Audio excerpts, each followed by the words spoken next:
Sir, അമേരിക്കയിൽ New York മേയറായി Mamdani Zohran എന്ന 34-കാരൻ democratic socialist പാർട്ടിയുടെ നേതാവാണ് എന്നാണ് കേൾക്കുന്നത്.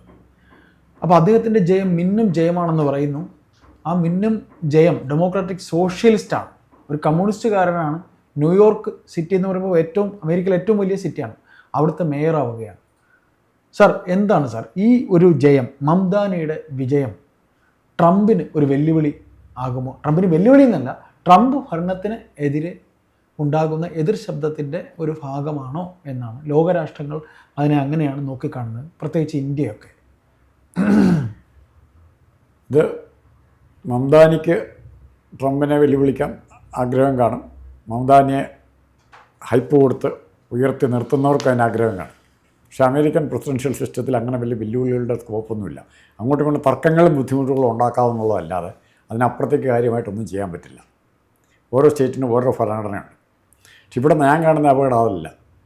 നമുക്കിങ്ങനെ ഒത്തിരി അപകടം പറ്റിയിട്ടുണ്ട്.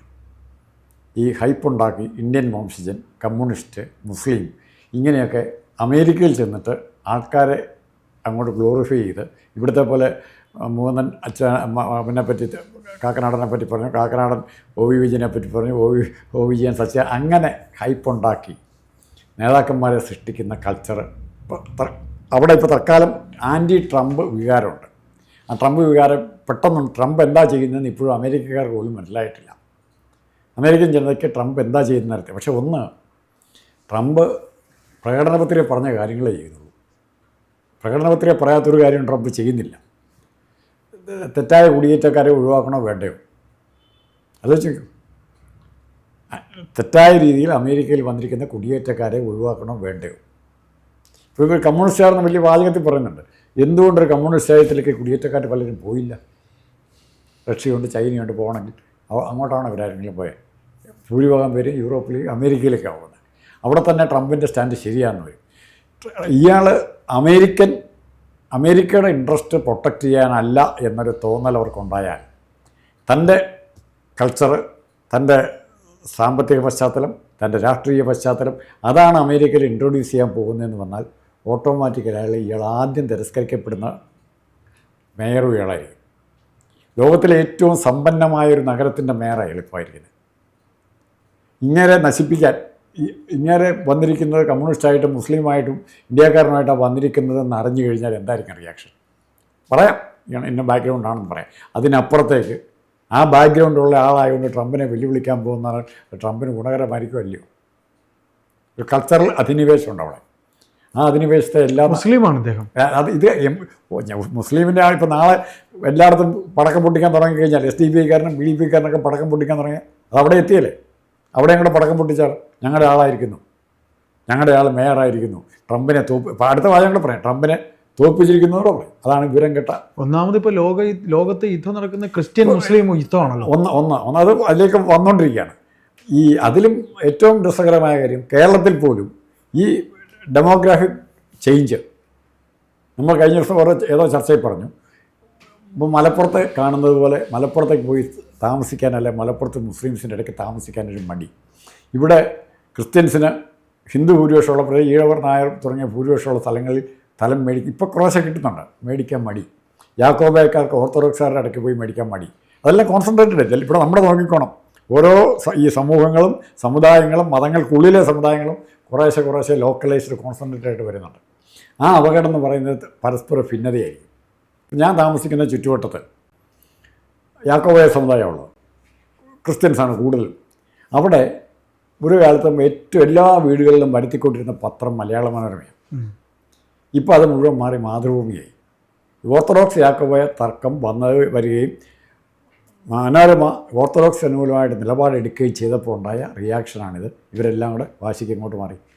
അപ്പം ഇങ്ങനെ വംശീയോ വർഗീയവുമായ കാര്യങ്ങൾ പറഞ്ഞ് ഒരു സമാധാനപരമായി ജീവിക്കുന്ന ഒരു ജനതയിലേക്ക് ഇത് ഇറങ്ങിക്കൊണ്ട് ചെന്നാൽ എല്ലാവരും കൂടെ ചേർന്നിട്ട് തിരിച്ചിരിക്കും. അല്ല സാർ, ഇപ്പോൾ ഈ പറയുന്ന ആള്, ഈ മംദാനി എന്ന് പറയുന്ന ആള് മീര നായർ എന്ന് പറയുന്ന ഇന്ത്യൻ വംശജയുടെ മകനാണ്, 34 വയസ്സുകാരനാണ്. അപ്പം ന്യൂയോർക്കിൽ മേയർ ആവുക എന്ന് പറയുമ്പോൾ അവിടുത്തെ അതിസമ്പന്നർക്കൊക്കെ ഈ ചെറുപ്പക്കാരനെതിരായിരുന്നു എന്നൊക്കെ പറയുന്നു. എന്തായാലും ഇതൊരു മാറ്റത്തിൻ്റെ കാര്യം. ഡെമോക്രാറ്റ് നേരത്തെ അവിടെ പ്രസിഡന്റൊക്കെ ആയിരുന്നിട്ടുണ്ട്. അവിടെ നമ്മൾ മനസ്സിലാക്കേണ്ട കാര്യം, ഇപ്പോൾ ഇവിടെ കേരളത്തിൽ നമ്മൾ ഏറ്റവും എളുപ്പം സിമ്പിൾ താഴെത്തട്ടിൽ നമ്മൾ പറയാം, കേരളത്തിൽ ഒരു പയ്യന് IAS കിട്ടി. അത് ഈഴവരോ അല്ലെങ്കിൽ ഈഴവനായിക്കോട്ടെ, നായരായിക്കോട്ടെ, ക്രിസ്ത്യാനിയായിക്കോട്ടെ, ഇപ്പം IAS കിട്ടിക്കഴിയുമ്പോഴത്തേക്ക് ഉടനെ അവിടുത്തെ NSS കരയോഗത്തിൻ്റെ പേരിൽ ഒരു ഫ്ലക്സ് അങ്ങ് വയ്ക്കുകയാണ് നമ്മുടെ കരയോഗത്തിൽ നിന്നും. ആ പയ്യന് പഠിക്കാൻ 5 പൈസ പോലും കൊടുക്കുമോ, പയ്യനെ പഠിക്കാൻ അങ്ങനെ എത്ര സ്ഥലത്ത് ഫ്ലക്സ് വെച്ച്. തീർച്ചയായിട്ടും അപ്പോഴും സമുദായ സ്നേഹം വരും. ഏതാ അതുവരെ കാലണക്ക് തിരിഞ്ഞു നോക്കാറുന്നവരൊക്കെ ഇങ്ങനെയാണ് സാമുദായിക നമ്മളെ സമുദായം സ്വന്തമാകുക. അപ്പോൾ എന്തെങ്കിലും ഇത്തിരി പേരെടുത്താൽ ഉടനെ സമുദായം സ്വന്തമാക്കുക. അതിപ്പോഴത്തെ പ്രവണതയാണ്. ആ പ്രവണതയ്ക്ക് എക്സെപ്ഷൻ ഉണ്ട്. തരൂരംഗം പോയിട്ടില്ലല്ലോ, അങ്ങനെ ആ രീതിയിൽ പോയിട്ടുണ്ട്. സാർ, അപ്പോൾ നമ്മൾ ഈ വിഷയത്തിലേക്ക് വരുമ്പോൾ എങ്ങനെയാണ് ഈ പറയുന്ന ഈ സമുദായ ഇങ്ങനെ കൂടുതലായിട്ട് പ്രോപ്പപ്പ് ചെയ്യാൻ പോയാൽ, ഈ രീതിയിൽ പ്രോപ്പപ്പ് ചെയ്യാൻ പോയാൽ ഇങ്ങനെ ഒത്തിരി കാര്യങ്ങൾ ചെയ്യാൻ പറ്റും. അതെ, ഒരുപാട് പദ്ധതികളൊക്കെ പ്ലാൻ ചെയ്തു. പക്ഷെ അതൊക്കെ നടക്കുമോ? അത് നടക്കണമെങ്കിൽ ഇങ്ങനെ അമേരിക്കയ്ക്ക് വേണ്ടി പ്രവർത്തിക്കുന്നുള്ള തോന്നലാണ് ആദ്യം ഉണ്ടാക്കേണ്ടത്. അത് ട്രംപ് ചെയ്യുന്നുണ്ട്. ട്രംപ് അമേരിക്കക്കാർക്ക് വേണ്ടി തന്നെ നിൽക്കുന്നു. അല്ല, അതുപോലെ ഇപ്പോൾ വന്നിരിക്കുന്ന ന്യൂയോർക്ക് മേയറിന് ചെയ്യാവുന്നത് ന്യൂയോർക്കിന് വേണ്ടി ഏറ്റവും മെച്ചപ്പെട്ട മേയറാകാൻ നോക്കുക. അത് മുസ്ലിം മേയറാകാനോ കമ്മ്യൂണിസ്റ്റ് മേയറാകാനോ ഇന്ത്യൻ മേയറാകാനോ നോക്കിയാൽ അടി തെറ്റും. അവിടെ പലപ്പോൾ പല രാജ്യങ്ങളിലും പറ്റിയിട്ടുണ്ട്. നമ്മൾ ഇവിടുന്ന് ചെയ്യുന്ന അവിടെ മേധാവിത്വം ചെലുത്താൻ നോക്കും. അല്ല, ഇവിടെ സാറ് പറഞ്ഞ പോലെ ഇവിടെ ഉള്ളവർ പറയണതല്ലേ, അദ്ദേഹം അവിടെ അതേപോലെ ചെയ്യണമെങ്കിലേ ചെയ്തെങ്കിലല്ലേ അങ്ങനെ ആവുള്ളൂ. അല്ല, ഇവിടെ പറയുന്ന കാര്യങ്ങൾ അവിടെ ഇപ്പോൾ ഫേസ്ബുക്കും യൂട്യൂബ് ഇതെല്ലാം എത്തല്ലേ. ഒരിക്കലും അങ്ങനെയൊന്നും ആ ചെറുപ്പക്കാരൻ ചെയ്യും തോന്നുന്നില്ല. അല്ല, മീരാ നായരുടെ മകനായതുകൊണ്ട് ചെയ്യണമെന്നില്ല, കാരണം അവർ കുറച്ച് വിവരമുള്ള സ്ത്രീയാണ്. തീർച്ചയായിട്ടും അങ്ങനെയൊന്നും കാര്യം ഇതൊന്നും അങ്ങനെ നിസ്സാരമായി സംഭവിക്കാവുന്ന ഒരു മാറ്റമല്ല. അതെ, ഇതുണ്ടാക്കുന്ന പ്രശ്നം ഡെമോഗ്രാഫിക് നമ്മുടെ ഒരു അധിനിവേശ ശക്തിയായിട്ട് കണ്ട ഇപ്പോൾ നമ്മൾ പറയുന്നില്ല ഔറംഗസീബിനെ അക്ബറിനെ പറ്റിയൊക്കെ നമ്മൾ പറയുന്നത് തന്നെ എത്രയോ വർഷം കഴിഞ്ഞ ഒരു നൂറ്റാണ്ടുകൾക്ക് മുമ്പ് ഇവിടെ ഭരിച്ചിട്ട് പോയി. അവർ നമ്മൾ ഇഷ്ടപ്പെടുന്നുണ്ടോ? ഇഷ്ടപ്പെടാൻ പാടില്ലെന്നാണ് നമ്മളെ പഠിപ്പിക്കുന്നില്ലേ? അപ്പോൾ അമേരിക്കൻ ജനതയ്ക്ക് ഈ ഒരു മേയർ മാറ്റം, ന്യൂയോർക്കിലെ മേയർ മംദാനി സൊഹ്റാൻ ആകുന്നതോടുകൂടി മറിച്ചൊരു ഒരു ഒരു ഒരു ചിന്ത ഇപ്പം ട്രംപിന്റെ ഭരണത്തിനെതിരെയുള്ള ഒന്നും ഉണ്ടായി. കാരണം ഉദാഹരണം, ഏറ്റവും നല്ല ഉദാഹരണം ആഫ്രിക്കൻ വംശജനായിരുന്നു ഒബാമ. അവർ സ്വീകരിച്ചില്ല, 2 കൈ നീട്ടി സ്വീകരിച്ചില്ലേ. മറിച്ച് ഒബാമ അമേരിക്കയുടെ താല്പര്യത്തിന് അപ്പുറത്തേക്ക് പോയിരുന്നെങ്കിൽ, ആഫ്രിക്കയുടെ താല്പര്യത്തിലേക്കോ ഒബാമയുടെ അവിടുത്തെ സമുദായത്തിൻ്റെ താല്പര്യത്തിലേക്കോ പോയിരുന്നെങ്കിൽ അവിടെ സിറ്റുവേഷൻ വ്യത്യാസം വന്നേ. അങ്ങനെ യാതൊരു കാരണം ഇതൊരു തുടക്കമാണെന്ന് കരുതിക്കൂടെ? അല്ല, നല്ല തുടക്കമായത് അതിനെ. പക്ഷെ നമ്മൾ അങ്ങനെ പ്രൊജക്റ്റ് ചെയ്യാൻ പാടില്ലെന്നാണ് ഞാൻ പറഞ്ഞത്.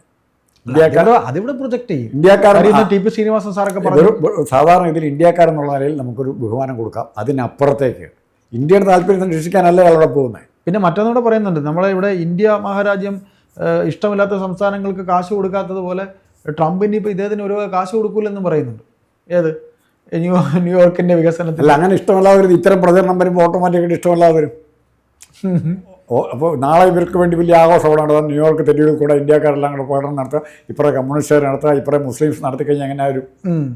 അപ്പോൾ സാറിന് ചുരുക്കത്തിൽ പറയാനുള്ളത്, അദ്ദേഹം അവിടെ ആയി എന്ന് പറഞ്ഞുകൊണ്ട് ഇവിടെ ഉള്ളവർ ഇരുന്ന് വീമ്പിളക്കണ അത് അങ്ങേരോട് ചെയ്യുന്ന ദ്രോഹം. അങ്ങനെ അവിടെ എസ്റ്റാബ്ലിഷ് ചെയ്യാൻ തടസ്സം എന്ന് പറഞ്ഞാൽ ഒരു ഐഡൻറ്റിറ്റി എന്ന് പറഞ്ഞാൽ വിഭാഗീയമായ ഐഡൻറ്റിറ്റി, അമേരിക്കൻ സിവിലൈസേഷനുമായിട്ട് ചേരാത്ത ഒരു ഐഡൻറ്റിറ്റി ആയിട്ട് വന്നു കഴിഞ്ഞാൽ ഇന്നല്ലെങ്കിൽ നാളെ അതിൻ്റെ റിപ്പർക്കഷൻ ഉണ്ടാകും.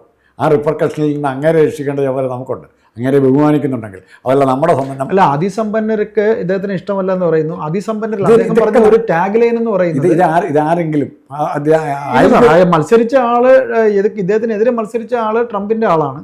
പിന്നെ ഇദ്ദേഹം വെച്ച ചില കാര്യങ്ങളൊക്കെ ഉണ്ടായിരുന്നു, സാധാരണക്കാരന് വേണ്ടിയുള്ള കുറെ അദ്ദേഹത്തിൻ്റെതായ ചില കാര്യങ്ങൾ അദ്ദേഹം പറഞ്ഞിട്ടുണ്ടായിരുന്നു. അദ്ദേഹം എങ്ങനെയാണ് ജയിച്ചതെന്ന് വെച്ചാൽ സാധാരണക്കാരന് വേണ്ടി അദ്ദേഹം പറഞ്ഞ ഒരുപാട് കാര്യങ്ങൾ, നികുതി വർധനവരുള്ള കാര്യങ്ങൾ, അങ്ങനെയുള്ള കുറേ കാര്യങ്ങൾ. അപ്പോൾ അതെല്ലാം ജനത്തിന് ഇഷ്ടപ്പെട്ടു. പക്ഷെ അത് പ്രായോഗികതയിൽ എത്താൻ വളരെ പ്രയാസമാണ്. ഇപ്പോൾ ട്രംപിൻ്റെ നയങ്ങൾ അമേരിക്കൻ എക്കണോമിയും അമേരിക്കൻ വിദേശ നയത്തെയും ഒരു ഫർണസിലിട്ടിരിക്കുക, ഉരുകി കിടക്കാൻ അത് രൂപപ്പെട്ട് വന്നിട്ടില്ല ശരിക്കും.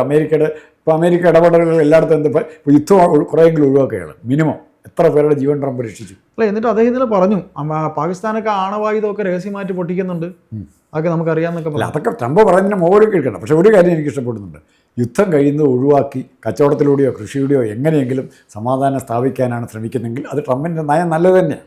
എന്തായാലും ഇവിടെ ഇന്ത്യയിലെ മറ്റേ വിദഗ്ധർ പറയുന്നത് പോലെ അല്ല ഈ മേയർ മംദാനി സൊഹ്റാൻ ആകുന്നത്. ശരിക്കും ട്രംപിന് അങ്ങനെ ഒന്നും ആകാനുള്ള സാധ്യതയില്ല. അല്ല, അങ്ങനെ മംദാനി ചെയ്യേണ്ടത് ഒറ്റ കാര്യമേ ഉള്ളൂ, ന്യൂയോർക്കിൻ്റെ മേയറായിരിക്കുക. അല്ലാണ്ട് ഇന്ത്യക്കാരുടെയോ മുസ്ലിംസിൻ്റെയോ കമ്മ്യൂണിസ്റ്റുകാരുടെ മേയറാകാതെ ന്യൂയോർക്കിൻ്റെയും അമേരിക്കയുടെയും മേയറായിരിക്കാൻ അങ്ങനെയൊക്കെ സാധിച്ചാൽ, അവിടെ ഡെലിവറി ചെയ്യാൻ പറ്റിക്കഴിഞ്ഞാൽ നാളെ വീണ്ടും അനേകം ഇന്ത്യക്കാർക്കും ഇതുപോലുള്ളവർക്കും അധികാരത്തിലേക്ക് വരാനുള്ള മാർഗ്ഗമാകും. അല്ലെങ്കിൽ ഒരാൾ വന്നു കഴിയുമ്പോൾ തീരും. ഇത്രയേ ഉള്ളൂ.